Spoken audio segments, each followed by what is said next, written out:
Starting on Facebook. Yeah. Hello. This is Jenna Cantor, performer and physical therapist, and I am the founder of Powerful Performer. Today I'm talking about how to be a supportive performing artist online. Okay, so it's one thing in person, but actually social media is such a big thing, as we all know. So I wanted to address this. The way to do it: like what your friends are doing, say supportive words. If you have anything negative to say, don't write it. Don't. I don't care what it is. Don't say it. Talk to that person one-on-one.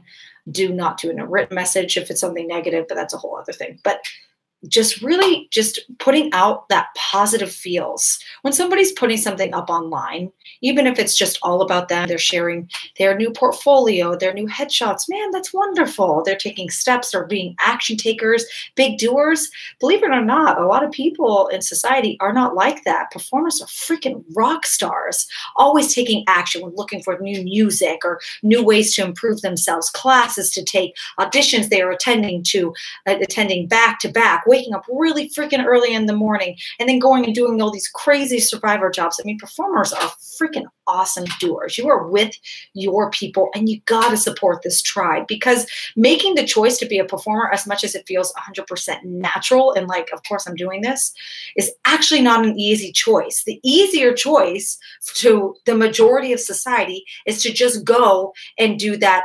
9-to-5 job. All right. So be supportive. I'm gonna now go into a story, all right, about how I've seen the opposite. And this was online, somebody posting. Actually, this has happened several times, and these stories happen to deal with piano players at auditions. You're playing the piano, people come in, they sing, whatever, they go. Blah, blah, blah, blah, blah. All right, so if one person goes into an audition and they're not behaving well, does that give us an excuse to speak openly on social media about that person and their bad behavior? Absolutely not.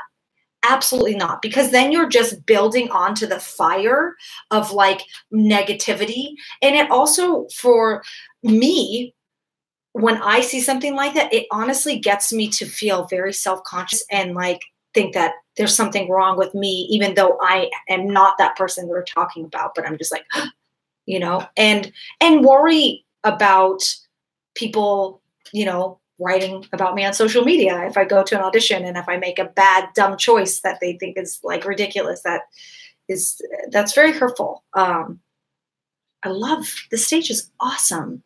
Can we just love on that? So just try to refrain. Of course, in a conversation with your friends off of social media, you may talk some crap or whatever. That's 100% natural and normal. But doing it on social media, it does have more of a permanent place. Even if you delete it, people take pictures, it becomes a form of gossip. And it's just, not only does it not paint the person, the subject at hand that you're writing about kindly, it also, it doesn't paint you well, because you're that person saying it. Even if you have people jumping on your bandwagon, they're also essentially throwing themselves under the bus as well, just by making a point to speak negatively online. We don't want that. We want to support each other. So I just wanted to bring that up. That's it. And it's fun. Honestly, going online and just be like, oh man, go you. And that back and forth is far from exhausting. If anything, I find it extremely exhilarating. All right. If you have any comments, or if you want to have any requests on things to talk about, please feel free to message right here or privately. You know where you can reach me. I'm kind of like, I love Facebook, and I'm loving the YouTube right now as I'm ending this